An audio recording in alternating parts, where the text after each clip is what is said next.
மக்களே வணக்கம். இது ஒரு எச்சரிக்கை பதிவு.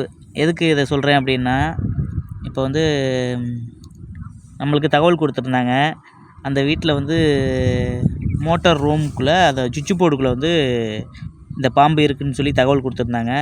அதுக்கு முன்னாடி 2 சிறுவர்கள், அதான் அந்த வீட்டு பசங்க என்ன பண்ணியிருக்காங்க, அந்த சுவிட்ச் போர்டுக்குள்ளே கையை விட்டு அதை வந்து மோட்ரு சுவிட்சை போட்டு குளிச்சிருக்காங்க.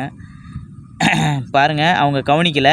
அதுக்கப்புறம் அப்பா போய் தான் அதை பார்த்துருக்காரு. உள்ள சுவிட்ச் போர்டில் பார்த்துருக்காரு, இந்த மாதிரி உள்ளே இருந்திருக்கு. எந்த இடத்துலையுமே அந்த நம்ம புழங்குற இடத்துகளில் ரொம்ப எச்சரிக்கையாக இருக்கணும். இந்த பாம்பு வந்து அதாவது இது 2-3 பேர் இருக்குது. ஒவ்வொரு ஏரியாவுக்கும் ஒவ்வொரு பேர் இருக்குது. இது மரத்துகள்லேயே கிடக்கும், வேட்டைகள் ஆடும். அது இரவு நேரத்தில் தான் இதை பார்க்கலாம்.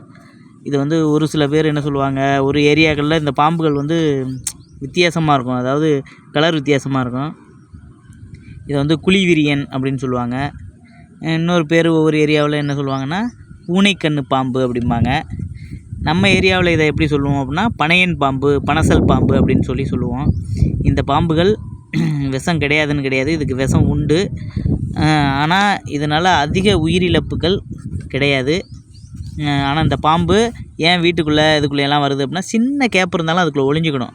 இது தந்திரமான பாம்பு. இந்த பாம்பு பல்லி, இதுகளுடைய உணவே வந்து சின்ன சின்ன சிட்டுக்குருவிகள், பல்லி, பூச்சி, இந்த மாதிரி இதுகளை தான் வேட்டையாடி இது சாப்பிடும். ரொம்ப பெருசாகவும் இருக்காது இது.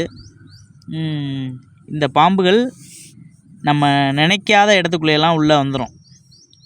அதனால் நம்ம எப்போதுமே இடத்துக்களை ரொம்ப சுத்தமாக வச்சுக்கணும். இந்த பாம்பு இப்போ தகவல் சொல்லியிருந்தாங்க. இப்போ அந்த பாம்பை பிடிச்சி கொண்டு வந்து இப்போ இந்த காட்டுப்பகுதிக்குள்ளே கொண்டாந்து விடுறோம். தகவல் சொன்ன மக்களுக்கு மிக்க நன்றி. நல்ல வேளையாக எச்சரிக்கையாக இருந்திருக்காங்க, பார்த்ததுனால இதாகிடுச்சு.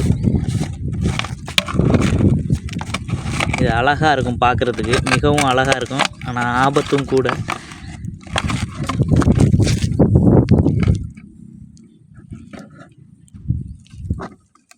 பாருங்கள், அந்த பாம்பை மின்னல் வேகத்தில் தாக்கக்கூடிய இதுக்கிட்ட இருக்கும்.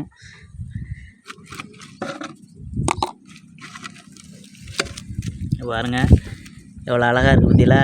நிறைய இடத்துல இதை ஓலைப்பாம்புன்னு நினச்சி அசால்ட்டாக இருப்பாங்க. ஓலைப்பாம்புக்கு இந்த மாதிரி தலை இருக்காது. நல்லா பார்த்தீங்கன்னாவே தெரியும், கண்ணு இது மாதிரி இருக்காது. ஓலைப்பாம்புகள் இதுக்கும் கொஞ்சம் வித்தியாசம் இருக்கும். அதனால் ரொம்ப எச்சரிக்கையாக இருக்கணும். இப்போ இந்த பாம்பை ரிலீஸ் பண்ணுவோம்.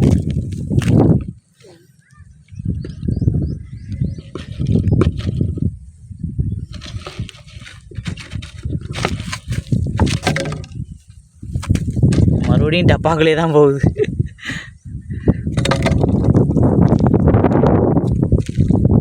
பாருங்கள், கொம்பேரி மூக்கன், பச்சை பாம்பு, அந்த பாம்புகள் மாதிரியே இதுவும் நீளமாக இருக்குது. பாருங்கள்,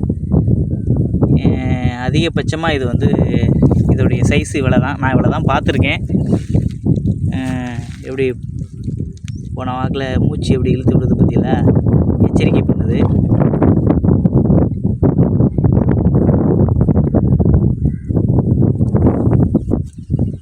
இந்த நேரில் பார்க்கல மிக அழகாக இருக்கும். அதுக்காக அழகாக இருக்குது அப்படின்னு நம்ம தொற்றக்கூடாது. அழகாக மரம் ஏறுது பாருங்கள்.